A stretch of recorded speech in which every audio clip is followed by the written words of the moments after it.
कच्चे तेल में क्या होगा? कच्चे तेल की ताजा स्थिति क्या है? 95 के आसपास है। तो कच्चे तेल में क्या अब मान लिया जाए कि हाँ 100 के नीचे नीचे ही चलेगा? जिस दिन कच्चा तेल 88 के नीचे चला जाए, ब्रेंट क्रूड, उस दिन ही आप आश्वस्त होइए कि चीजें ठीक हो गई हैं या हो जाएंगी। उसके पहले किसी भी तरह से कोई भी एक्साइटमेंट, कोई भी होप मत रखिएगा। ये संसार बड़ा स्वार्थी है। इसलिए हमारे नंबर्स देखिए, कितना भी लोगों ने बोला डॉलर इंडेक्स, मैंने 102 नहीं छोड़ा राजीव जी। साल से तो ऊपर हो गया होगा ये, मुझे बोलते बोलते बोलते टेप रिकॉर्डर बन गया हूँ टूटा हुआ। वैसे ही आप ब्रेंट का भी ध्यान रखिएगा। जो राजीव जी चार्ट लगाएंगे उसमें आप 88 का मार्क लगा लीजिए। सारी बातों को छोड़ दीजिए, सब कहानी है। जब तक आपको 88 के नीचे इस चार्ट में क्लोज होता हुआ नहीं दिखे, कुछ भी मत सोचिए। कभी भी कहानी किधर भी पलट सकती है। लेकिन 88 के नीचे गया, मे बी वो मेरे लिए सबसे पहला इंडिकेशन होगा कि मैं फिर से, अगर मेरे पास कैश रहेगा, मैं फुल इन्वेस्ट करके बैठ जाऊंगा, प्रोवाइडेड लेवल्स निफ्टी के एनकरेजिंग रहे। यानी आज भी हमारे पास शेयर बाजार में अपनी रणनीति तय करने के लिए जो सबसे प्रमुख बैरोमीटर है वो कच्चा तेल है। हाँ, क्योंकि ये तो यही है ना, ऑयल वर्ल्ड वॉर चल रहा है ना, तो वहीं से हमारा इंडिकेशन आएगा। अगर दूसरा कोई इंडिकेशन लेना चाहता है, वो उतना बहुत उसको ज़्यादा महत्व नहीं दूंगा, बट अगर लेना चाहता है तो थोड़ा गोल्ड को 5,000 भी देखिए। अगर ऑयल 88 के नीचे आ गया तो इतना ही काफ़ी है हमारे लिए, और अगर गोल्ड 5,000 के ऊपर गया तो भी शायद कहानी दूसरी बन सकती। जी, चलिए, तो कच्चा तेल और साथ में सोना, इन दोनों चीज़ों पर नज़र रखनी होगी आगे।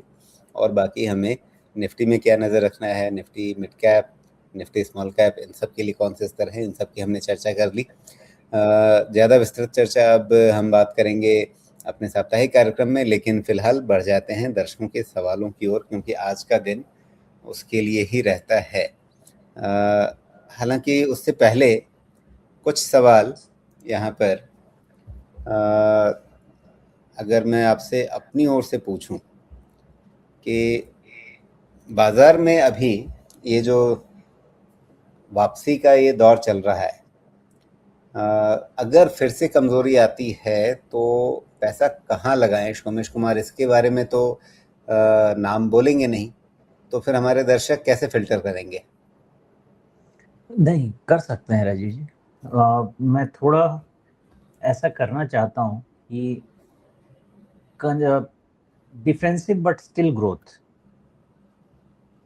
मैं वैसे जगह पे थोड़ा जाना चाहूँगा। थोड़ा सा हो सकता है मैंने कंट्रोवर्शियल सेंटेंस बोला है कि डिफेंसिव फिर भी ग्रोथ कैसे होगा, लेकिन मैं इसको समझाऊंगा आपको। यानी पैसे यदि बचाने भी हैं और साथ में लगाने भी हैं। हाँ, पैसा इस तरह लगाएं कि वो बचा हुआ रहे। हाँ, एक चीज तो है राजीव जी कि मैं थोड़ा सा लेंडर्स के तरफ से अभी वेट कम रखने वाला हूँ, क्योंकि मुझे भी उसको रीअसेस करने में समय लगेगा। ये जो डैमेज हुआ है इसका कितना इम्पैक्ट हो सकता है। इनके बैलेंस शीट बहुत क्लीन है, इसलिए हो सकता है कि बैलेंस शीट उतना खराब ना हो, मतलब जो एनपीएस हैं वो उतने खराब नहीं। लेकिन अगर कॉरपोरेट्स की हालत खराब हुई होगी तो क्रेडिट ग्रोथ तो, जो हमको लग रहा था कि 12-15% के रेंज में जा सकता है, वो 3 से 6 महीना के लिए थोड़ा सा स्टॉल हो सकता है। क्योंकि अभी तो इसी स्थिति से उभरेंगे लोग।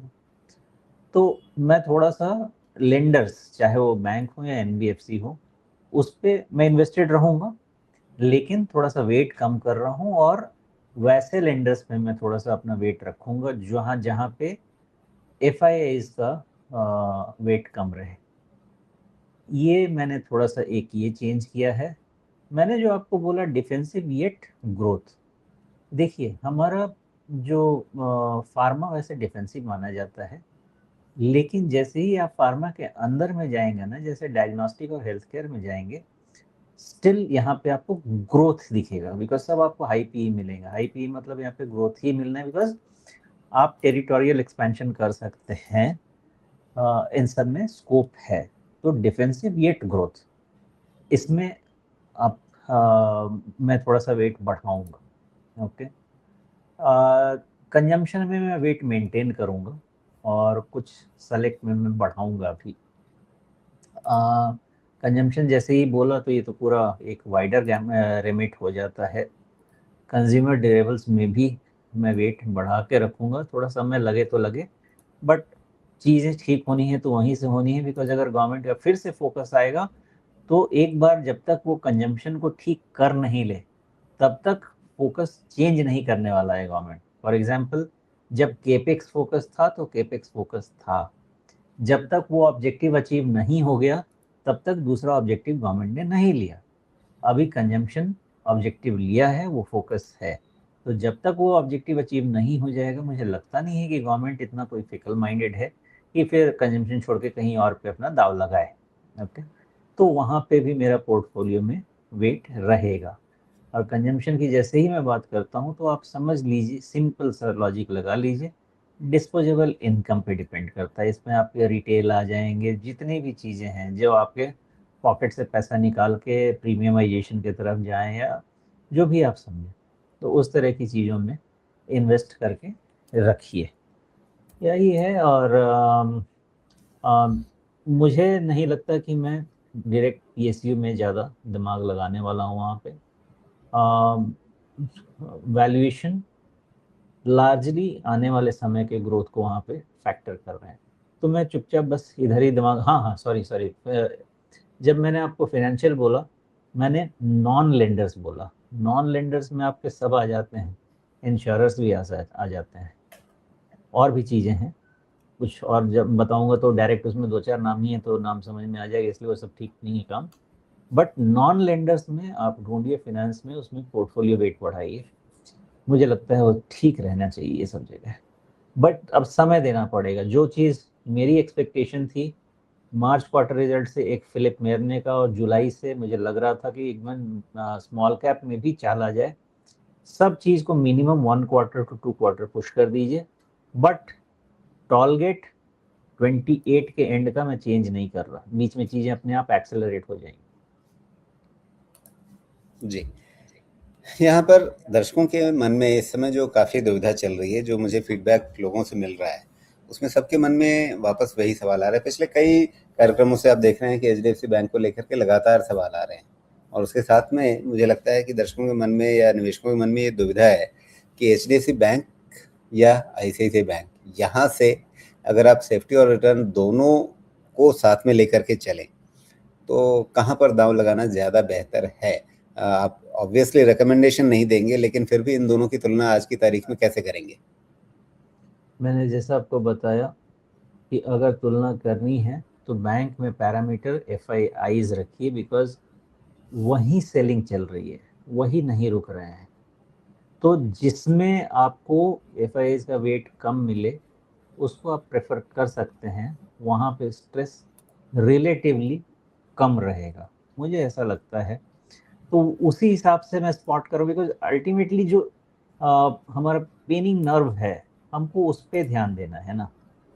तो ऐसा मैं नहीं कह सकता कि आईसीसी बैंक और एचडीएफसी बैंक में बहुत ज़्यादा फर्क रहेगा, because I think HDFC bank में कुछ 48% या 44% के आसपास एफआई रहने चाहिए, और आईसीआईसीआई बैंक में भी 44% के आसपास तो था।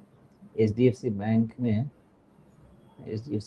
में हम, हाँ, एचडीएफसी बैंक में करीब 44% एफआईआईज हैं, और ये 48 से गिर के आए हैं, मतलब ये तो गिरते ही आ रहे हैं। 52 के ऊपर होता था, ये 44 आ गया है। आईसीआईसीआई बैंक में आप समझें कि एफआईआईज का स्टेक मेंटेन्ड है, तो 44% के आसपास था, ऊपर था थोड़ा सा 45%, 46%, और अभी भी 44% है, तो यहाँ पे ज़्यादा चेंज नहीं हुआ है।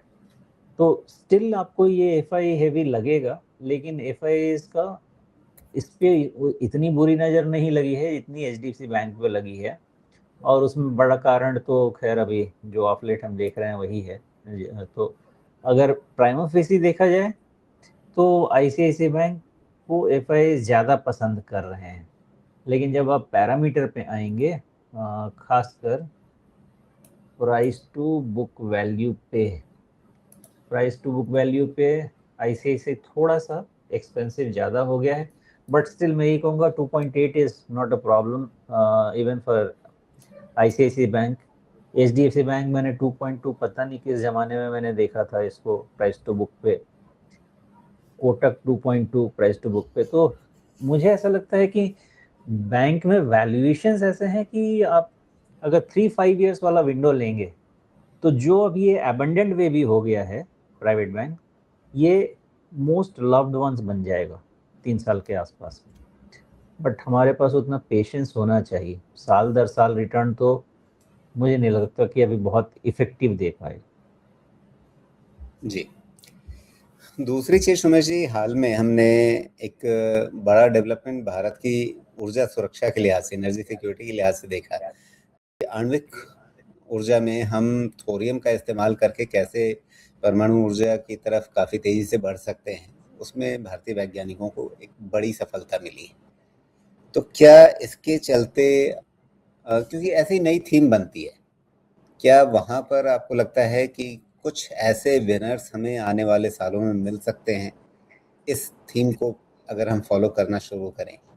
तो क्या वहाँ पर अगले कुछ सालों में काफ़ी तेज़ी से बढ़ने वाले, जिन पर शायद बाजार की नज़र अभी कम हो, क्या ऐसे कुछ नाम दिखेंगे?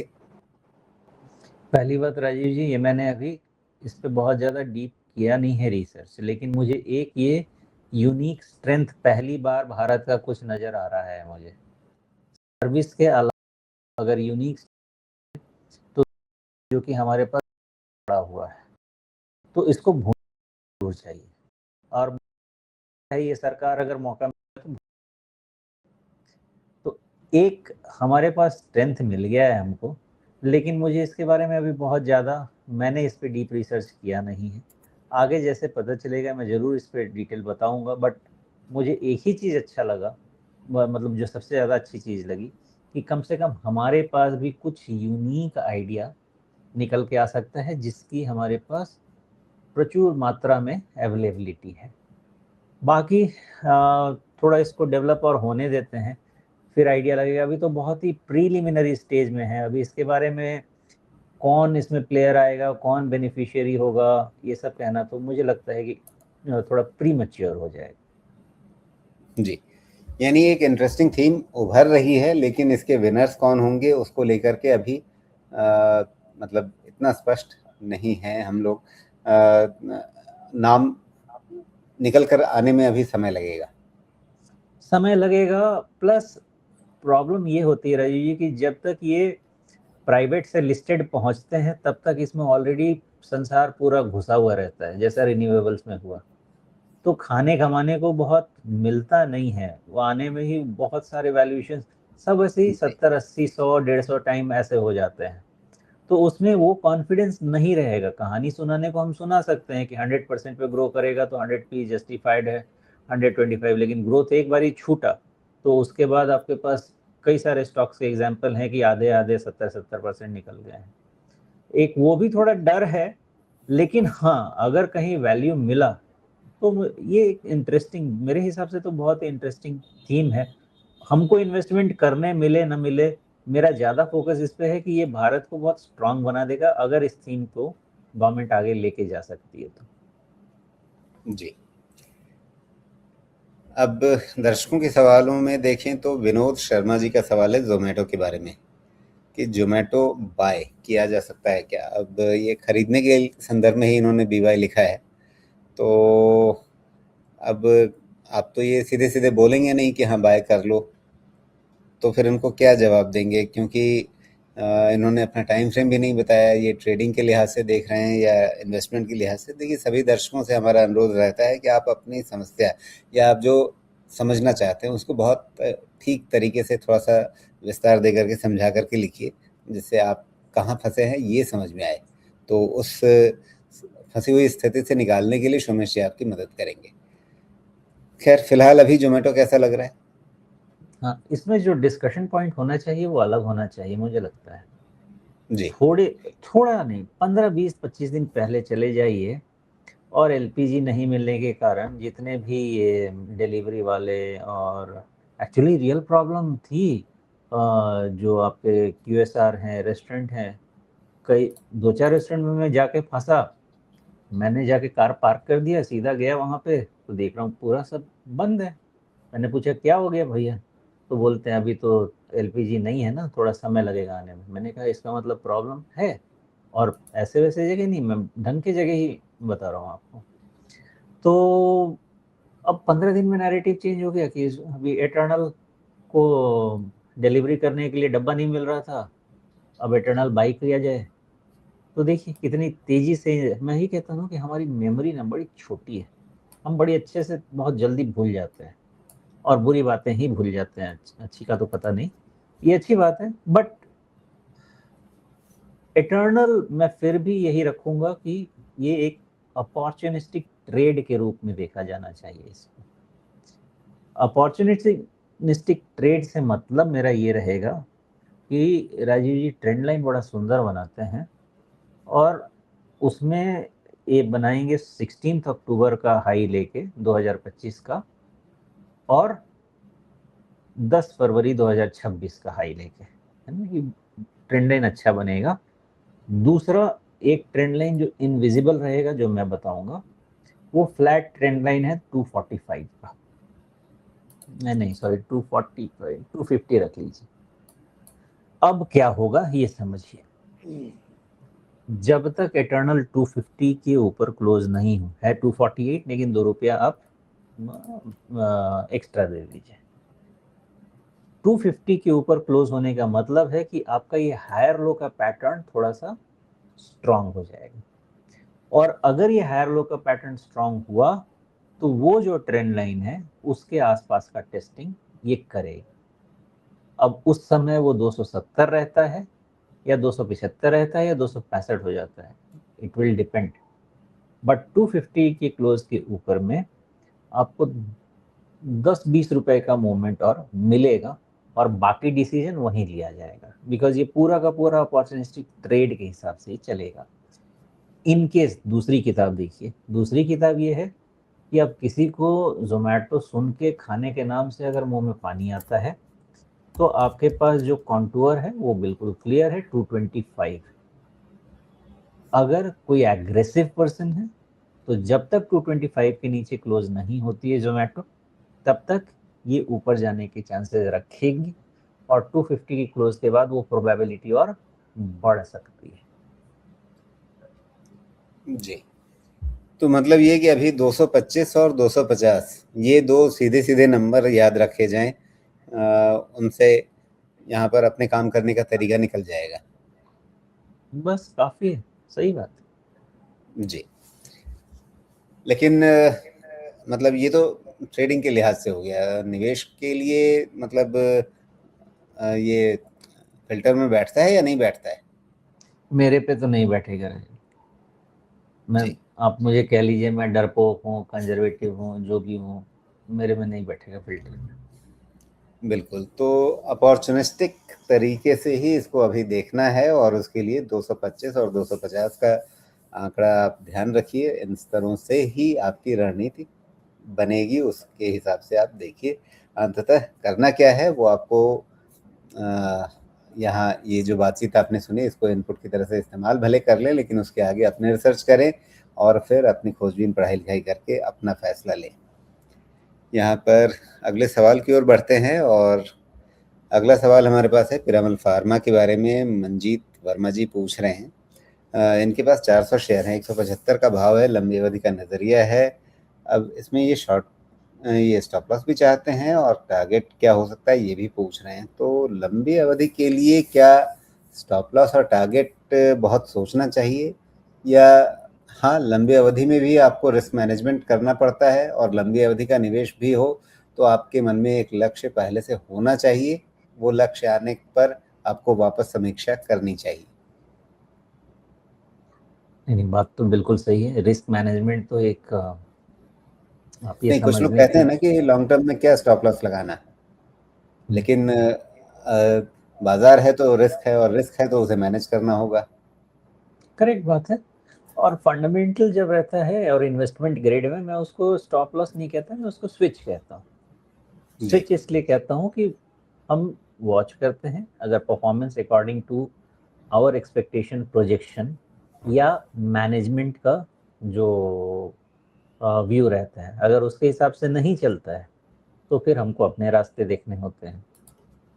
तो उस हिसाब से लॉन्ग टर्म का एडजस्टमेंट करना होता है, बट उसके लिए we would need either equally और बेटर बेट, सेम सिमिलर या बेटर कैटेगरी में, तब हम कर सकते हैं स्विच। पीरामल फार्मा, वैसे वैल्यूएशन मुझे पूछेंगे तो मुझे वैल्यूएशन फेयर लग रहा है, बट फिनेंशियल्स मुझे वीक लग रहा है। रीजन देखिए, वैल्यूएशन इसलिए कि ऑलमोस्ट मुझे लग रहा है कि पीयर वैल्यूएशन के पास तो ठीक है, नॉट वैल्यूएशंस ठीक हैं इसकी। अब फिनेंशियल्स वीक इसलिए लग रहे हैं कि जून 25 क्वार्टर से इसका सेल्स डी ग्रोथ रुक नहीं रहा है, और इवन एट पीबीटी लेवल ये नेगेटिव है। ये मेरे लिए थोड़ा कंसर्न का है इशू। इसलिए मैं यही कहूँगा कि अगर एक तो पीबीटी नेगेटिव है, प्लस ईबिटा में भी बहुत अच्छा पढ़ने लिखने को कुछ नहीं है, आपका मार्जिन भी 20% का 9% हो गया। तो मुझे फिनेंशियल्स बहुत कंफर्टिंग नहीं लग रहा है। दो valuations at this price level बहुत खराब नहीं, ठीक है, not bad, but financials weak. यही मेरी असेसमेंट यही रहेगी। बाकी मैं इसको बहुत डीप ट्रैक नहीं करता हूँ। जी। लेकिन आप विजुअली इस चार्ट को देखिए, ऐसा लगता है कि हाँ, एक फॉलिंग ट्रेंड बना हुआ है, जिसमें आप लगभग 300 के ऊपर से गिरते हुए आधे के नीचे चले गए, और वहाँ से थोड़ी एक रिकवरी की हल्की कोशिश हुई है। लेकिन इस रिकवरी की कोशिश में अभी तक आप 20 डे मूविंग एवरेज को पार करके 50 डे मूविंग एवरेज के करीब पहुँचे हैं। तो आपके सामने इस ट्रेंड से बाहर निकलने के लिए भी अभी और चलने की ज़रूरत पड़ेगी। देखिए, इस ट्रेंड से बाहर तो अभी नहीं निकल पाएगा, क्योंकि हालांकि मैं उसके पहले एक और बात कहना चाहूँगा। क्योंकि इस यूनिवर्स में इतने ऑल्टरनेटिव हैं, तो जहाँ पे बात नहीं बन रही है वहाँ पे जबरदस्ती बात आ जाए। मैं ये पहला पॉइंट मेरा ये है। दूसरा, आप इसको फुल रिट्रेस करा दीजिए और आपका 62% का भी रिट्रेसमेंट इसका जा चुका है। फुल रिट्रेस मतलब आप इसको ले लीजिए लो इन दी मार्च 2023 and high in November 24। Full retrace कराइए, 62% के नीचे। यहाँ से वोलेटिलिटी हो सकती है, थोड़ा रिवर्सल हो सकता है, बट कैरेक्टरिस्टिक्स ऐसे हैं, इसमें सेल्स जा रहा है, which is the most negative thing that I consider. सब कुछ आप छोड़ दीजिए, अगर सेल्स और इबिटा लेवल पे भी आप लाके किसी कंपनी को रख देंगे ना, वो समडे आपको प्रॉफिट लाके दे देगा, लेकिन सेल्स पे अगर इशू आ गया, इबिटा पे, मार्जिन पे इशू आ गया, वो कंपनी को संभालना मुश्किल हो जाएगा। तो अब रही बात कि क्या इसमें रिवर्सल नहीं हो सकता है, क्या ओवरसोल्ड है, रिवर्सल हो सकता है, बट बाई बन जाता है क्या? मेरे हिसाब से तो नहीं। बाई बनने के लिए इसके सेल्स में इंप्रूवमेंट दिखना बहुत आवश्यक है।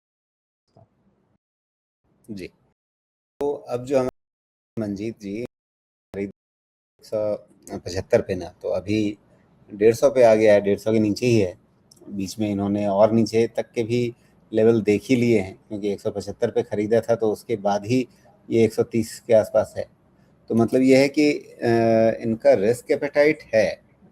अच्छा, ये चार्ट यहाँ नज़र नहीं आ रहा। चलिए, चार्ट में लेकर के आता हूँ कुछ यहाँ पे। जो अभी हम इसका चार्ट देख रहे हैं, तो उस हमें क्या दिख रहा है कि ये अभी 150 के आसपास है। तो फाइनली कहीं करना होगा ना। देखिए जी, ओवरसोल्ड है, और अनफॉर्चुनेटली 175 मेरे पैरामीटर में इनका सबसे बड़ा प्रॉब्लम एरिया है। 175 अगर ये क्लियर करता है तो हो सकता है कि ये 15% और क्लियर कर दे ऊपर में जाके, बट मेन प्रॉब्लम एरिया ही इसका 175 है in my way of analyse volume. जी, अगला सवाल यहाँ पे तेजस नेटवर्क्स के बारे में है। नरेंद्र सिंह जी का सवाल है। 4000 शेयर इन्होंने खरीद रखे हैं, लगभग मोटा मोटी मान लीजिए 451 रुपये का भाव इनका है। आगे इनको क्या करना चाहिए? अब इन्होंने वापस अपना टाइम फ्रेम नहीं बताया है, तो मान लीजिए अगर ये शॉर्ट टर्म देख रहे हैं तो क्या करें, अगर लंबी अवधि के निवेशक हैं तो क्या करें? ये सब बहुत ही स्पेक्युलेटिव चीज़ है, इसमें बहुत कॉन्फिडेंस के साथ कोई काम नहीं करना चाहिए। मौका मिले कमा लिया और उसके बाद छोड़ देना चाहिए। मैं इसको आपको एक डिटेल पैटर्न समझा देता हूँ। तो 300 पे एक ऐसा बेस बन गया है जो कि इतनी आसानी से अब नहीं टूटेगा, ये बिल्कुल क्लियर है डेटा में। दूसरी चीज़,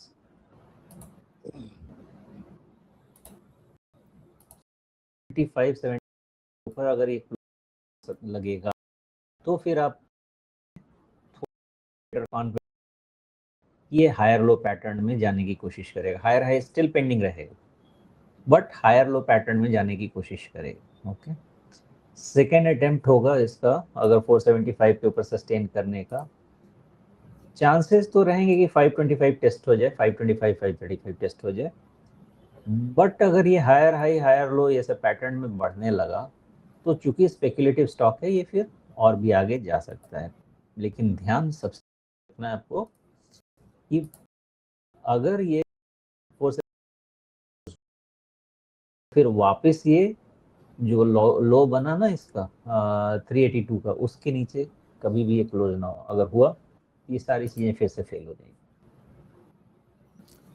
जी, तो अब यहाँ अगला सवाल देखते हैं। ये सवाल हमारे पास है IRFC के बारे में।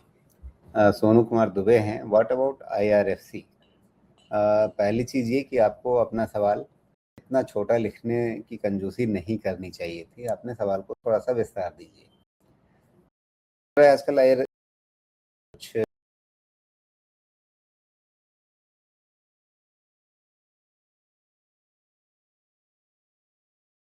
समझाया था ये बहुत कुछ कॉन्फिडेंस नहीं। IRFC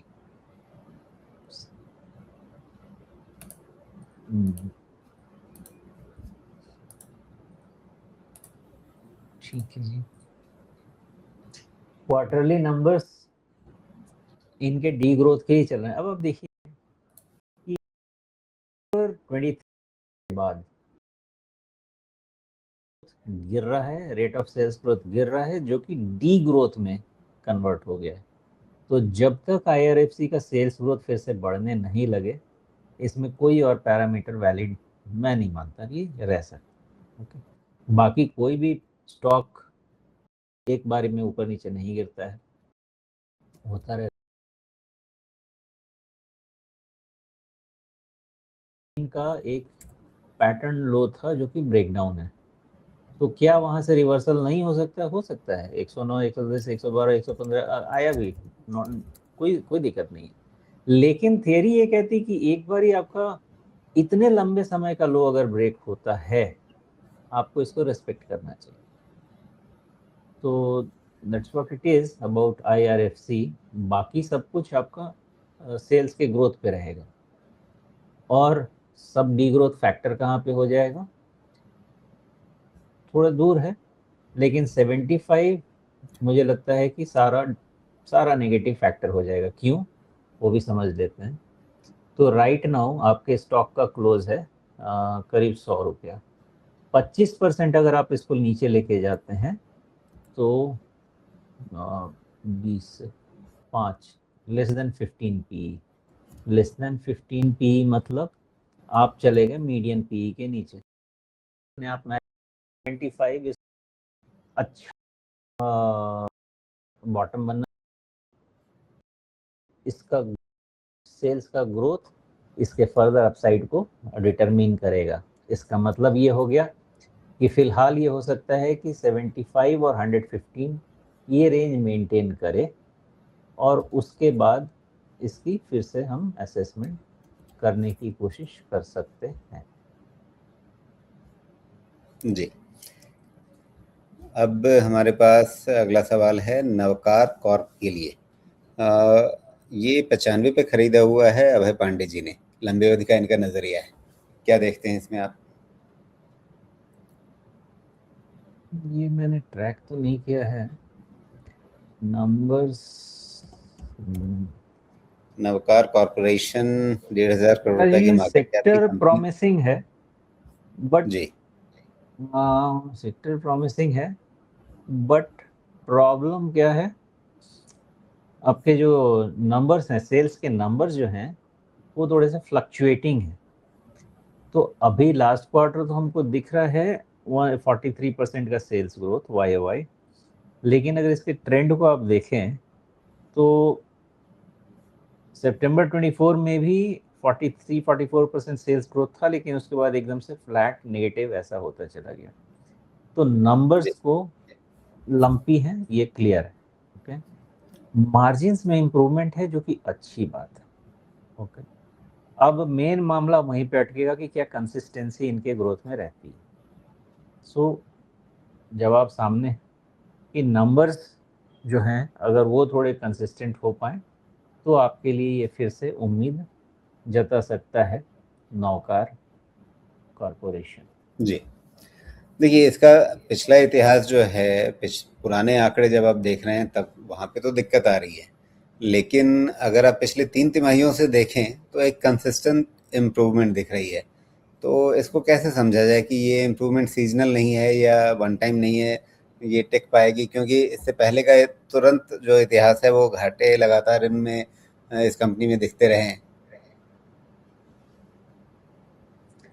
मुझे लगता है कि इसको समझने के लिए ईयरली डेटा का वेट करना पड़ेगा। कम से कम ईयर ऑफ गुड प्रॉफिट निकलने के बाद ही हम इस नतीजे पे पहुंचेंगे कि चीज़ें ठीक हो रही हैं। बिकॉज आपका FY24 थोड़ा सा ही नेगेटिव सही, but net profit net loss था। FY25 आपका नेट लॉस है। तो ईयरली लेवल पे परफॉर्मेंस ठीक नहीं है।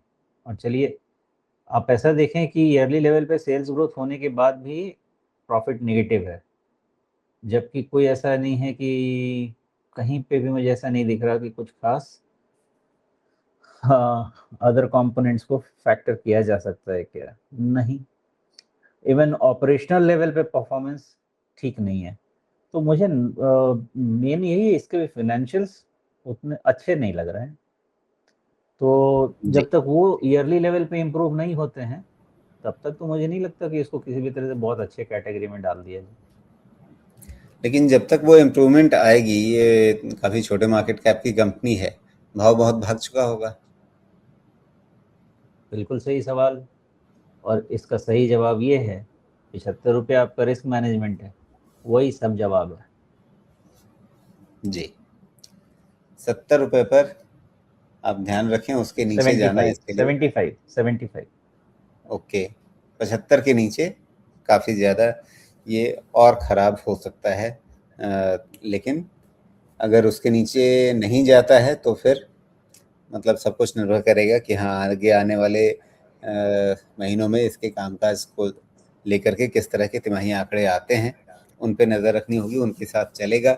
तो ये दोनों चीज़ें रहेंगी। जब अच्छी खबर आएगी तो उस समय आपको भाव शायद यहाँ ना मिले, तो अगर आप पहले से हाई रिस्क लेकर के दांव लगाना चाहते हैं तो 75 का बहुत खास ध्यान रखिएगा। वैसे इन्होंने तो कितना 95 पे ले रखा है, तो 20 रुपये नीचे आपके सामने वो एक लक्ष्मण रेखा है, उस पर नज़र रखिएगा। अब सवाल है EIEL। EIEL का मतलब हो गया एनवायरो इंफ्रा इंजीनियर्स लिमिटेड। तो ये इन्वायरो इंफ्रा जो है ये शेयर खरीद रखा है। ये भी अभय पांडे जी का ही सवाल है और इन्होंने 212 पे खरीद रखा है, 476 शेयर इनके पास हैं। इसमें भी नजरिया लंबी अवधि का ही है। इन्वायरो इंफ्रा इंजीनियर्स लिमिटेड। तो पहली चीज कि ये जिस सेगमेंट में है ये एक इंटरेस्टिंग है, वेस्ट मैनेजमेंट, वाटर ट्रीटमेंट, ये सब इंटरेस्टिंग सेगमेंट, तो इसमें अपॉर्चुनिटीज की तो कमी नहीं रहेगी। हम तो क्या देखते हैं फिर यहाँ पे, तो इनके नीचे तो भाव काफी चल फिनेंशियल्स चुका एक है। क्विकली देखते हैं। हाँ, तो पता नहीं इसमें अब ये क्यों ऐसा लंपीनेस रहता है, अचानक से आपका जो ग्रोथ है वो एकदम से कम हो जाता है, एकदम फ्लैट हो गया ना। मतलब अब आप वो सेल्स कर रहे हैं जो दिसंबर 24 में सेल्स कर रहे थे, तो यही सब कंसर्न इसमें रहता है। ये सेल्स तो चाहिए ही चाहिए, देखिए प्लेस इंटरेस्टिंग है, लेकिन कंपनी का उसमें परफॉर्मेंस ग्रोथ तो होना ही चाहिए। और इसको हटाने के लिए हम चले जाएं अगर ईयरली लेवल पे भी, तो मुझे लग रहा है ग्रोथ फ्लैटन आउट हो रही है। तो अगर ग्रोथ फ्लैटन आउट हो रही है यहाँ के नंबर में, मार्जिन थोड़े से इंप्रूव हो रहे हैं, तो मान लीजिए कि उसके बेसिस पे थोड़ा सा प्रीमियम वैल्यूएशन को आप कर भी देते हैं, तो भी ये 18 टाइम्स पे आ गया। तो मेरी समझ तो यही कहती है कि करीब करीब प्राइस कितना है अभी, 214 प्लस 10%, 20 और अगर ऐड करेंगे तो 25-35, सो 20-21 टाइम्स के आसपास के वैल्यूएशन में ये प्राइस इस ग्रोथ को फैक्टर कर लेगा। एक रफ क्यों कैलकुलेशन दे रहा हूँ, बिकॉज आरओई आरओसी अच्छा जनरेट करके दे रहा है आपको, तो उस केस में आपको 20-21 टाइम का वैल्यूएशन मिल सकता है अच्छे मार्केट में। तो इसका फिर प्राइस मूवमेंट देखा जाए, इन्वायरो इंफ्रा इंजीनियर्स, और देखिए ये अच्छी बात आपको यहाँ पे चार्ट में दिख जाएगी। तो देखिए बहुत ही अच्छे वॉल्यूम पे कम बैक कर रहा है। ओके, अच्छे वॉल्यूम पे कम बैक तो कर रहा है, लेकिन फिर इसमें एक ट्रेंड लाइन बनाना जरूरी है, और वही राजीव जी का फेवरेट वाला ट्रेंड लाइन बनेगा यहाँ पे। We will take high of 17 December 2024, जो हमारा करीब 390 रुपये के आसपास का है, और इसको हम मैच कर देंगे 18 जुलाई 25 के हाई से, है ना, और जो कि 306 का है। अब आप इसको लेके चलिए, और इस ट्रेंड लाइन के अगेंस्ट ये मूवमेंट होगी। अब इसमें 25 से एक चीज समझिए, ये जो स्टॉक प्राइस है 13 अप्रैल का, ये गैप अप ओपनिंग है, तो अभी इस नतीजे पे ना पहुंचे कि ये ट्रेंड लाइन ब्रेकआउट है, थ्रोबैक होगा, समडे थ्रोबैक होगा, और हो सकता है कि ये गैप फिल भी हो। इसमें ज्यादा इंपॉर्टेंट क्या है वो बताता हूँ आपको। इसमें ज्यादा इंपॉर्टेंट है कि 165 के नीचे क्लोज नहीं हो, बिकॉज वहां से अच्छी डिमांड आ चुकी है। तो थ्रोबैक होने से भी डरने की जरूरत नहीं है, बिकॉज एक्यूमुलेशन बहुत अच्छा है, और जितना थ्रोबैक नीचे की तरफ होगा 185 एंड बिलो उतना अच्छा है, बिकॉज ये एक्सट्रीम ओवरबॉट सिचुएशन में जा रहा है। तो आपको दोनों तरीके से डिटेल समझा के बता रहा हूँ, बिकॉज देखिए वैल्यूएशन के हिसाब से यहाँ ठीक है प्राइस, यहाँ से कोई ज़्यादा डरने की जरूरत नहीं है। वैल्यूएशन एक्सपेंशन 20-21 टाइम्स तक हुआ तो भी 250-260 के तरफ वैल्यूएशन के हिसाब से प्राइस जा सकता है, जो कि आपका चार्ट भी बता रहा है कि उधर तक जा सकता है। दूसरा, अगर इतना खिंचा है तो थोड़ा किसी दिन थ्रोबैक तो होना चाहिए, तो थ्रोबैक होने के बाद भी आपको नज़र 165 पे ही रखनी चाहिए। अगर वो गया तो फिर भगवान बचाए, अगर रह गया तो फिर मजे हैं। जी, अगली कहानी, अगला सवाल क्या है जियो फाइनेंस के बारे में। ये सवाल पूछा है हमें, नाम तो इनका नहीं समझ में आ रहा, जॉय समथिंग समथिंग। इनके पास जियो फाइनेंस के 50 शेयर हैं, 230 का भाव है, लंबी अवधि में भी 20 प्लस, यानी काफ़ी 2 दशक से ज़्यादा समय दे सकते हैं आराम से। इसके लिए क्या नज़रिया रखा जाए? 20 साल से ज़्यादा रखना है तो जियो फाइनेंस पे भरोसा करेंगे आप? 20 साल मैं तो रहूंगा ना, क्या लगता है? हाँ, 20 साल तो मैं रहूंगा, ऐसा बिल्कुल, आप लगता है। उसके अगले 20 साल, उसके अगले 20 साल जोड़ते जाइए, कोई दिक्कत क्या दिक्कत है? अभी उम्र ही क्या हुई है आपकी कि आप ऐसे सवाल पूछने लग गए? हाँ सही बात है, अभी तो मैं बड़ा हो रहा हूँ। तो ऐसे देखिए, जियो फाइनेंस कॉन्सेप्ट बहुत अच्छा है। डिजिटल फाइनेंशियल रिवॉल्यूशन आप समझ लें, जिसमें आप समझे इंश्योरेंस, लेंडिंग, सब कुछ उस प्लेटफॉर्म पे, उस ग्रोथ पे आएगा। लेकिन अभी ये लोग बिजनेस बना रहे हैं, तो अभी तो पैसा लग रहा है। 20 साल के हिसाब से है तो इम्प्रेसिव चीज, लेकिन पता नहीं आज के तारीख में 20 साल में तो 20,000 चीजें हो जाती हैं। तो क्या इसका जवाब दें हम? 20 साल के हिसाब से वैसे कॉन्सेप्ट इंटरेस्टिंग है। अपने आप को कितना प्रूव करते हैं, इनके पास पैसे की कमी तो है नहीं, ये तो पक्का है। अगर करते हैं तो चीज इंटरेस्टिंग है, मैं यही कह पाऊंगा। बाकी एट दिस जंक्चर ये इन्वेस्टमेंट अभी ज़्यादा करेंगे और रिटर्न अभी कम बनेगा। और इसके चार्ट को अगर आप अच्छे से देखें ना, तो ये भी आपका एक तरह से निफ्टी का जो बना था ना, जिस तरह का, उस तरह का ही इसका भी पैटर्न है। लॉन्ग टर्म में ऐसे पैटर्न बहुत सक्सेसफुल देखे गए हैं, प्रोवाइडेड रिजल्ट डिलीवर होते हैं। तो अच्छा, ऐसे सब कुछ तो है, और लॉन्ग टर्म के हिसाब से कॉन्सेप्ट भी ठीक ठाक है। बाकी 20 साल का पता नहीं है, 20 साल में क्या होगा क्या नहीं होगा, कितनी चीजें चेंज होंगी। चलिए, 20 साल के बाद क्या होगा ये तो हमें नहीं पता, लेकिन जो चार्ट अभी दिखा रहा है पिछले 2-3 साल का हिसाब किताब, उसको देख कर के क्या लग रहा है ये, मतलब थोड़ा आड़ा तिरछा एम बना करके फिर आगे क्या करने वाला है? नहीं, ये बहुत अच्छा पैटर्न है राजीव जी। ये लोअर हाई है बट फ्लैट बॉटम है। इसका मतलब ये है कि स्टॉक ने डिसाइड तो कर लिया है कि हम 200 रुपए के नीचे नहीं जाएंगे। तो जितना क्लोजर टू 200 है, उतना आपका रिस्क कम है। फॉर दैट मैटर, यहाँ से आपका 10% का रिस्क है। तो अगर 10% का रिस्क कोई एज्यूम कर सकता है, तो अपसाइड जिस दिन होगा उस दिन देखा जाएगा। सबसे पहले अपना रिस्क नहीं, डिफाइन कीजिए। 240 के ऊपर आपका रिस्क 10% कैसे हुआ फिर? अच्छा, 240 है क्या? मुझे 200, अच्छा जी। सॉरी। मैंने 242 को 224 पढ़ लिया, सॉरी। तो 242 नहीं, है। 224 छू कर आया है। हाँ, 242 है, तो कितना रिस्क हो गया फिर आपका? करीब करीब 18% के आसपास का रिस्क है। तो अच्छा, जितना, इसको ऐसे समझ लें क्या कि पहला रिस्क 10% का ही है, 224 220 के आसपास तक का, उसके नीचे गया तो फिर 200 की बात सोची जाएगी। लेकिन अभी तो नहीं, इसने एक क्या बॉटम बनाया 225 के आसपास। एक्चुअली उसमें आपने पॉइंट एक बहुत अच्छा दे दिया है, इसको ना थोड़ा सा और अच्छा कर देते हैं। तो ये लेटेस्ट वाला जो रिस्क है ना, विच इज 225 वाला, ये रिस्क मैनेजमेंट तभी बने जब ये 250 के ऊपर क्लोज हो। बिना 250 के ऊपर क्लोज हुए हायर बॉटम का कॉन्फिडेंस नहीं है। और अगर 250 के ऊपर क्लोज हो गया, तो हायर बॉटम का कॉन्फिडेंस किताब के हिसाब से होगा, और फिर जी, 225 रिस्क मैनेजमेंट बन सकता है। मतलब सिंपल ये कि 250 के ऊपर गया तो 225 इसके लिए एक बॉटम की तरह से काम करना शुरू कर देगा। बिल्कुल सही बात। जी।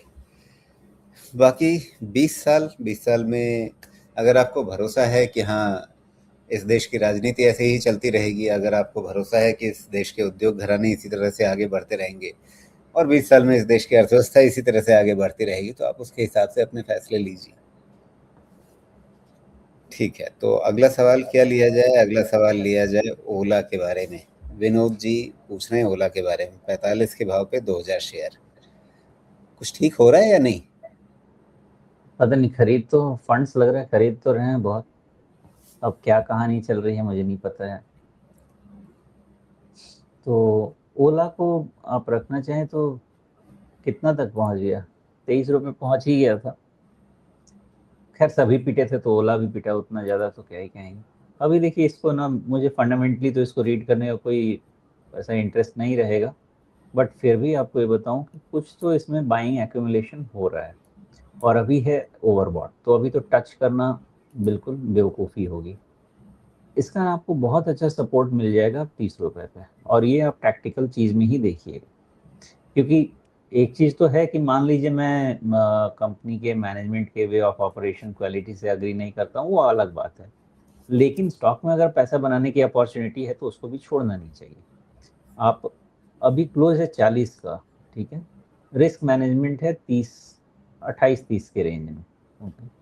तो जितना क्लोजर टू ये 33, 34, 32 ये मिल पाएगा, उतना बेटर आपका रिस्क मैनेजमेंट होगा। और थ्रो बैक होना है, आज हो कल हो परसों, मैटर ऑफ टाइम होगा, ओवरबॉट है। जब गिरे तो नहीं घबराइए, सिर्फ इतना ध्यान रखिए कि आप जहाँ पे भी लें, वैसे तो 30 रुपए है ऑन क्लोजिंग बेसिस, बट आप उसको ना 28 कर लीजिए। जब तक 28 है ये स्टॉक फिर से कंसोलिडेट करके, अच्छा अगर मार्केट शुरू होगा तो फिर से ऊपर जाने की कोशिश करेगा। कितना, कहाँ, कब तक मुझे नहीं पता, क्यों ये क्यों बढ़ रहा है, क्योंकि जो बाइंग है ये तो दिख रहा है कि इंस्टीट्यूशनल बाइंग सपोर्ट ज़रूर है इसको, इस लेवल। जी, लेकिन हमारे विनोद भाई तो 45 पे खरीद के फंसे हुए हैं। तो अक्सर कई बार हम ये देखते हैं ना कि जब बहुत समय से कोई शेयर ऐसा है जिसमें आप ऊपर फंसे हुए हैं, जब वो भाव करीब आता है तो आप जान छुड़ाने की कोशिश करते हैं। तो क्या इनके लिए 45 का लेवल वैसा ही होगा कि जान छुड़ा के भागें, या अगर यहाँ से ये 45 जाएगा तो उसके आगे भी जाएगा? अगर कंटिन्यूअस 45 गया तो आगे नहीं जाएगा, लेकिन अगर 33-35 जाके आया और फिर 45 गया तब आगे जाएगा। जी, तो इस बात को ध्यान रखिए किस तरह से आगे इस शेयर का व्यवहार रहता है। अगर इसमें एक करेक्शन आती है, अगर ये थोड़ा-सा अपनी गर्मी शांत करता है, ठंडा पड़ता है और उसके बाद फिर चलता है, तो फिर आपके लिए उम्मीदें रहेंगी। फिर आप उस पे थोड़ा-सा दाँव लगा के रखेंगे तो शायद आपके लिए अच्छा हो। लेकिन फ़िलहाल अभी आपको ये देखना है कि अगर इसी चाल में ये आपके खरीद भाव के करीब आने लगे, तो वहाँ पर आपके लिए एक सीधा-सीधा चेतावनी शोमेश जी के शब्दों में है, उस चेतावनी पे ध्यान रखिएगा। लेकिन अगर करेक्ट होता है तो फिर कहाँ ध्यान रखना है, वहाँ भी आपके लिए चेतावनी है, 28 के आसपास आपको ध्यान रखना है। उसके नीचे जाना, अगर इतनी खरीदारी उभरने के बाद वापस ये 28 के नीचे गया, तो मतलब ये है कि जो लोग खरीद रहे थे वो मतलब मामला फुस हो गया, तो फिर दिक्कत बढ़ जाएगी। अगर 30 वगैरह के आसपास गया, 28 का लेवल नहीं टूटा और फिर 45 के ऊपर गया, तो जान छुड़ाने वाली रणनीति के बदले फिर आप उस चाल पे ध्यान रखिएगा, क्या करना है, कैसे करना है। ज़रूरी लगे तो उस समय वापस अपना सवाल फिर से ले आइएगा, फिर से डिस्कस कर लेंगे। लेकिन एक झटके में जान छुड़ाने वाली गलती, अगर ये नीचे जा कर के फिर पलटता है, उस समय उस मानसिकता से, उस सोच से काम नहीं करना है, वापस रिव्यू कर लेंगे। अगला सवाल यहाँ पर हम लेते हैं महिंद्रा एंड महिंद्रा फाइनेंस के बारे में। ये कह रहे हैं कि महिंद्रा एंड महिंद्रा फाइनेंस में प्रॉफिट बुक करके निकल जाना चाहें कि वेट करें कि और परचेज करें। इनकी खरीद की जो कीमत है वो 61 रुपये की है। ये अनुभव जी का सवाल है गाजियाबाद से। तो महिंद्रा एंड महिंद्रा फाइनेंस जिस तरह से प्रॉफिट बुक करके निकल जाने की बात कर रहे हैं, तो क्या लगता है, समय देना चाहिए, क्योंकि बाजार अगर नीचे से संभलता हुआ दिख रहा है? बाजार वोलाटाइल रहेगा, मुझे तो ऐसा लगता है। और रही बात महिंद्रा एंड महिंद्रा फाइनेंस की, तो इसमें मल्टीपल चीज़ें हैं, ऐसा मतलब वन शॉट आंसर में नहीं दे पाऊंगा। सबसे इम्पॉर्टेंट चीज़ जो है वो समझ लीजिए कि 245, 250 एक ऐसा रेंज आएगा जो कि बहुत ही स्ट्रॉन्ग सपोर्ट जोन इमर्ज होगा। उसको ब्रेक करना मतलब नामुमकिन तो नहीं है, लेकिन मुश्किल रहेगा। ये पहला थ्योरी आप ध्यान रख लीजिए। दूसरी चीज़, ये जो 275 का लो बन गया है, ये लो भी not a bad low to deal with, लेकिन उतना कॉन्फिडेंस अभी नहीं है। कॉन्फिडेंस कब आएगा? कॉन्फिडेंस कब आएगा? जब आपको ये 325 के ऊपर क्लोज होना शुरू होगा, और अभी है 300, यानी अराउंड 8% के आसपास। तो 325 के पहले इसमें किसी भी तरह से रिवर्सल सस्टेन होने के बारे में डिसीजन मेरे डेटा देखने के हिसाब से नहीं लग सकता है। दूसरी चीज़ ये है कि 275-74 एक ऐसा प्लेस है जहाँ पे टेम्पररी बॉटम फॉर्मेशन तो दिखता है। तीसरी चीज़ है, स्ट्रेस केस सिनेरियो में 245-250 से नीचे नहीं होगा। और इसके लिए थोड़ा सा एक बार इसका वैल्यूएशन भी देख लूँ तो मुझे थोड़ा कॉन्फिडेंस रहेगा। तो ये जी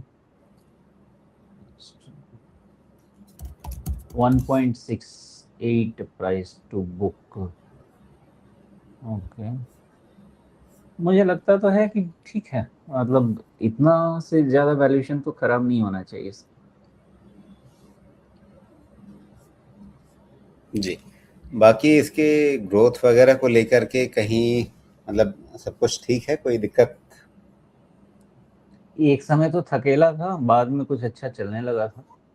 तो 15% का अगर ग्रोथ है,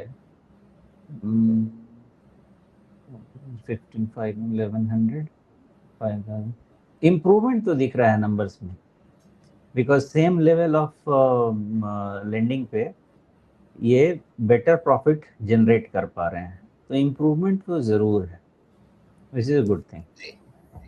ओके, तो क्या जिस तरह से इसने काफ़ी एक लंबा समय गुजारा, ऊपर 300 और नीचे मोटा मोटी 250, एक दो बार नीचे भी गया, लेकिन 250 से 300 का एक काफ़ी बड़ा रेंज लेकर के इसने समय गुजारा था, और उसके बाद काफ़ी बड़ी चाल आई, वापस उसी रेंज के अंदर आया, वहाँ से बॉटम बना करके पलटता हुआ दिख रहा है। तो क्या यहाँ इन स्तरों पे रिस्क रिवॉर्ड रेशियो ठीक है? ये पूरे आपको चार्ट को in the context of war देखना पड़ेगा, बिकॉज अगर वॉर नहीं होता, अगर ये नॉर्मल फॉल होती, तो 250 वाला ही प्राइस देखना था आपको, उसमें कोई कॉम्प्रोमाइज़ ही नहीं था। लेकिन जैसे मैंने पहले भी बोला है कि ये जो फॉल है, इस फॉल में अगेन कोविड लाइक सिचुएशन है जिसको हम एसेस नहीं कर पा रहे हैं थे कि ऑयल प्राइस 120 ही रह जाएगा या 150-200, सबका प्रोजेक्शन तो शुरू हो गया था और रिपोर्ट्स भी आ गए थे, एंड देयरफॉर नए लेवल्स बनेंगे। तो हमको in light of new levels assess करना पड़ेगा। फिलहाल इतना ही है कि अगर वॉर रुक जाती है और यहाँ से मार्केट ठीक हो जाता है और ये 325 निकल जाता है, तो in place of 250 we should look at 275। जी, अगला सवाल यहाँ पर है साइंट के बारे में। मंजीत जी का सवाल है साइंट को लेकर के। इसके शेयर इन्होंने लिए हुए हैं 480 पे, 450 शेयर अभी हैं। तो क्या ये लंबे अवधि के लिए, यानी लगभग 3 साल के लिए इनके हिसाब से ठीक रहेगा? साइंट डीएलएम नहीं, ये क्या कहते हैं, ये क्या कह रहे हैं, लॉन्ग टर्म के हिसाब से साइंट डीएलएम। साइंट डीएलएम जी। साइंट डीएलएम 31 टाइम्स, ठीक है जी। ओईएम स्पेस है, ओईएम स्पेस वैसे तो इंटरेस्टिंग स्पेस है लॉन्ग टर्म के हिसाब से, एरोस्पेस एंड डिफेंस सेक्टर, तो स्पेस तो इंटरेस्टिंग है इनका। अब ये तो प्रॉब्लम है, हम स्पेस, सॉरी, प्लेस इंटरेस्टिंग है, लेकिन आप इनके नंबर्स तो फिर खराब हो रहे हैं ना। हमारे सितंबर क्वार्टर दिसंबर क्वार्टर में धुन के year on year sales growth में डी ग्रोथ है, तो ये बहुत अच्छा सिम्टम तो नहीं मानेंगे। मार्जिन प्रेशर भी शुरू हो गया है, तो लॉन्ग टर्म का तो ठीक है, लेकिन अभी फिनेंसेस थोड़े हाथ से बाहर जा रहे हैं, तो दैट में भी कंसर्न।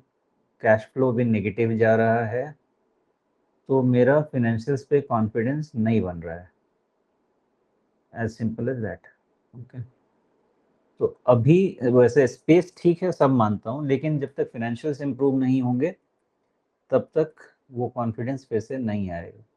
बाकी प्राइस में तो दिख जाना चाहिए कुछ, तो ये चीज़ आपको प्राइस में दिख गई ना, देखिए प्राइस बता देगा नंबर्स खराब है तो है क्या कि ये वर्थ 700 रुपये पे फैक्टर होके रुक जाएगा और ये स्टॉक फिर कंसोलिडेट करेगा। वाई? बिकॉज स्पेस अच्छा है बट नंबर्स ठीक नहीं है।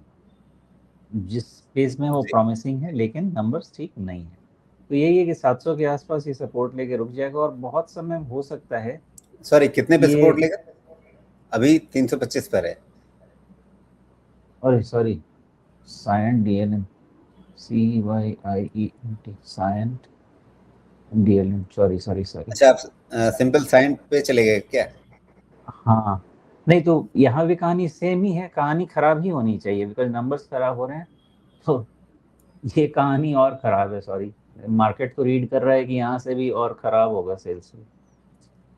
हाँ, लेकिन फिर जो अभी इस आपके चीज पास में 265 के आसपास का बॉटम दिख रहा है, इस पे कितना भरोसा नहीं, करेंगे? इसमें ना, इसमें बिल्कुल उल्टा रीड करना है राजीव जी। दो बहुत इंपॉर्टेंट चीज, point number 1, you have a very clear cut lower high and lower low pattern. Okay, दूसरी चीज, इसने 380 भी ब्रेक कर दिया है। एक ही यहाँ पे बेनिफिट ऑफ डाउट दिया जा सकता है 380 को कि ये मिस्टर डोनाल्ड ट्रंप के कारण हो सकता है।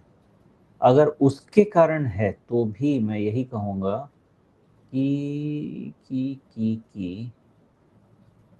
उस केस में लेट इट गेन 400, रीगेन 400, तब इसको फ्रेश एसेस करते हैं। अदरवाइज जो ये नंबर, जो डेटा कह रहा है, पहला आपका फंडामेंटल नंबर्स आप देखने जाएंगे तो सेल्स डी ग्रोथ है, मार्जिन पे प्रेशर है, कैश फ्लो नेगेटिव है, not a good situation to be in according to my understanding. दूसरी चीज यहाँ पे आपका 380 भी चला गया है, तो इसमें वैसा होप नहीं रखना चाहिए कि लॉन्ग टर्म में सेक्टर अच्छा है तो सब ठीक हो सकता है। हाँ, नंबर्स अच्छे होंगे तो फिर से इसको पढ़िए, और अगर नंबर्स अच्छे होंगे तो वापस फिर ऊपर बढ़ेगा। एट दिस जंक्चर मुझे एक, मतलब जिस तरह से पढ़ा जाना चाहिए इसको, वो तो फंडामेंटल ना प्राइस वॉल्यूम कहीं पे भी तो ठीक नहीं है। जी। तो अब दर्शकों के सवालों को यहाँ रोकते हैं। अंत में कार्यक्रम का समापन करने से पहले एक बार फिर से अगर रिविजिट कर लें, या जो शुरुआत में बाजार की चाल को लेकर के आपने समझाया, उसका सार संक्षेप सारांश। हाँ, मुझे ऐसा लगता है कि शायद बैंक पे बात नहीं हुई थी ना। जी। हाँ, बैंक पे बात हाँ, नहीं हुई, बैंक पे और आईटी तो पे रह गया। जी। तो दोनों को यहीं पे समरी में ही कवर कर लेते हैं, ठीक है। तो निफ्टी के लिए हमारे लिए ज़रूरी है कि 23,000 के नीचे अब निफ्टी क्लोज नहीं हो। मार्केट वोलेटाइल रह सकती है, लेकिन जब तक आपको निफ्टी 23,000 के नीचे क्लोज नहीं दे, ये बाय डिप्स का मार्केट रह सकता है। 23,000 के नीचे स्टे अवे, रीथिंक। प्लस ये जहां पे बंद हुआ है, मतलब 24,275 से ही रिट्रेसमेंट वेट बेस्ड रेसिस्टेंसेस शुरू हो जाते हैं और ये ऊपर भी स्पैन होते हैं। ओके, इस चीज का ध्यान रखना है। But what is more important is volatility रहेगी, और रनिंग मार्केट में जाके खरीदने की गलती नहीं करें। आज मिले, कल मिले, परसों मिले, 10 दिन बाद मिले, जब मिले नीचे तभी लेने की कोशिश करें। ये आपका निफ्टी हो गया। निफ्टी बैंक में, तो निफ्टी बैंक में, जी, तो निफ्टी बैंक में ऐसा है कि जैसा मैंने आपको 23,000 बोला निफ्टी के लिए, निफ्टी बैंक के लिए वो 53,500 है। Just remember this. अभी ये काफ़ी ऊपर आ चुका है, 56,000, वट एवर इट इज़, लेकिन थ्रो बैक पे ही खरीदना चाहिए और 53,500 को ही दिमाग में रखना चाहिए। वॉलेटिलिटी आजकल बहुत है, हजार 2,000 पॉइंट बैंक निफ्टी में तो मजाक सा बना पड़ा है। okay? तो इस हिसाब से आप बैंक निफ्टी को याद रखिए, और बैंक निफ्टी में रेसिस्टेंस 57,000 के आसपास से शुरू हो जाएगा। बेटर रेसिस्टेंस हम वीकेंड को रीड करने की कोशिश करते हैं इसमें। ओके, जी। यहाँ तो पे जब निफ्टी बैंक की हम चर्चा कर रहे हैं, यहाँ अभी एक ताज़ा खबर आरबीआई की तरफ से ये थी कि उन्होंने बैंकों ने रिक्वेस्ट की थी कि आप चौथी तिमाही में ट्रेजरी लॉसेस काफ़ी हुए हैं, उनको स्प्रेड आउट करने की परमिशन दीजिए। वो परमिशन मिली नहीं है। तो इसका मतलब ये है कि चौथी तिमाही के बैंकों के आंकड़े जो हैं वो दबाव में आएंगे। लगता तो है राजीव जी, बिकॉज इंटरेस्ट रेट तो बढ़ा था ना, तो ट्रेजरी लॉसेस तो रहेंगे, बट वो वन टाइम रहेगा, वन टाइम में वो बेकिंग हो जाना चाहिए वहाँ और पे। साथ में जब रुपए को सहारा देने के लिए आरबीआई ने फैसला किया था, जो एक्सपोजर लिमिट लगाई थी बैंकों पे और उनको अपनी पोजीशन वाइंड अप करने के लिए कहा था, उसमें भी उन्हें घाटा हुआ होगा, तो मुझे उस उस चीज पर पे भी थोड़ा दबाव आएगा। आश्चर्य होगा, क्योंकि वहां पे उनको घाटा होना नहीं चाहिए था, बिकॉज वहां पे वो लोग स्पेक्युलेटिव पोजीशन बना रहे होंगे 100% या मोर देन श्योर। ये जो ट्रेजरी है जब वो आप स्पेक्युलेटिव अनप्लान्ड पोजीशन तरीके से बनाने। अनवाइंड करेंगे तो उसका रिजल्ट कुछ भी हो सकता है ना। ये बात, ये पॉइंट है कि बिकॉज आरबीआई ने एकदम एब्रप्टली उसको रोक दिया ना कि अभी तुम 10 जुलाई तक 10 अप्रैल तक खत्म करो, तो उसके कारण हो सकता है कि उनको अनवाइंड करने में थोड़ा नुकसान हुआ हो। बट मार्केट ये चीज एक टाइम वन टाइम वाइब्रेशन लेके पचा जाएगा, बिकॉज लॉन्ग टर्म में ना इंटरेस्ट रेट ऊपर रह सकता है, ना ये आपका ट्रेजरी लॉस वाला कोई इम्पैक्ट रहेगा। जी। नहीं, तो मैं इसलिए पूछ रहा हूँ कि क्या इस चीज़ का फैक्ट, ये पहलू जो है वो निफ्टी बैंक की आगे ऊपर की चाल को कहीं मतलब रोक देगा, लिमिट कर देगा? मेरा ये मानना है कि हर चीज अभी थोड़ा समय के बाद ही एसेस किया जा सकेगा कि किस पे कितना इम्पैक्ट है, इवन बैंक पे भी कितना इम्पैक्ट है। ये क्वार्टर के रिजल्ट में भी बहुत निकल के नहीं आने वाला। अभी होगा क्या आपको बताऊं, देखिए बहुत सारे कॉर्पोरेट में, चूंकि मार्च क्वार्टर लगा है ना, तो हर तरफ से पुश होता है, चाहे कोई भी हो, चाहे सर्विस इंडस्ट्री हो, बैंकिंग हो, सब टारगेट अचीव करने के लिए। और नॉर्मल आप कंपनीज में जाएंगे तो इन्वेंट्री दिखा देंगे बेच के, सब कुछ होगा। तो अब इतने प्रॉब्लम के बाद आपको एक्चुअल असेसमेंट के लिए बोलेंगे लोग कि तुम बढ़ाते जा रहे हो, लेकिन अब भाई वैसे तो क्या करेंगे, जून क्वार्टर में दूध का दूध पानी का पानी होगा, क्योंकि वहां पे कोई रास्ता नहीं रहेगा आपके पास। तो मुझे लगता है उसमें इम्पैक्ट जून क्वार्टर में ज्यादा इम्पैक्ट होगा देन मार्च क्वार्टर। जी, ठीक है। हाँ, तो इसमें आगे आप क्या कह रहे थे? मैंने बीच में रोक दिया था संक्षेप में। हाँ, तो ये बैंक में मैं ये कह रहा हूँ कि पहली चीज की हमको नीचे ही ध्यान रखना है। वो लेवल क्या बताया था मैंने, 53,000 समथिंग समथिंग, 53,500। कोई भी रनिंग ट्रेन में बैठने की कोशिश नहीं करें, अपना समय अपने समय पे मिलती है चीज। लेकिन नीचे आए तो डरिए भी मत, और डरने का लेवल 53,500 के नीचे है, उसके पहले नहीं है। तो बैंक में आप इस तरह से आगे बढ़िए। जी, तो अब आज की चर्चा को यहाँ समेटते हैं। अंत में फिर से कोई डिस्क्लेमर, डिस्क्लोजर आपकी ओर से सोमेश जी? रेगुलेटरी डिस्क्लोजर कम डिस्क्लेमर, तो जो स्टॉक्स पे डिस्कशन हुए मुझे याद तो नहीं आ रहा, लेकिन जस्ट इन जनरल आप मान के चलिए, मेरा रिकमेंडेशन नहीं है। आप जो भी कीजिए हमेशा एक सेबी रजिस्टर्ड इन्वेस्टमेंट एडवाइजर या सेबी रजिस्टर्ड रिसर्च एनालिस्ट उनके साथ काम कीजिए। अपनी सोच समझ हमेशा लगाइए, रिस्क को कंट्रोल में रखिए, अच्छे हाई क्वालिटी शेयर्स में लॉन्ग टर्म इन्वेस्टमेंट कीजिए, free tips and market noise से बचिए। जी, बहुत बहुत धन्यवाद सोमेश जी आपका, और सभी दर्शकों का भी। अभी इतना ही। नमस्कार।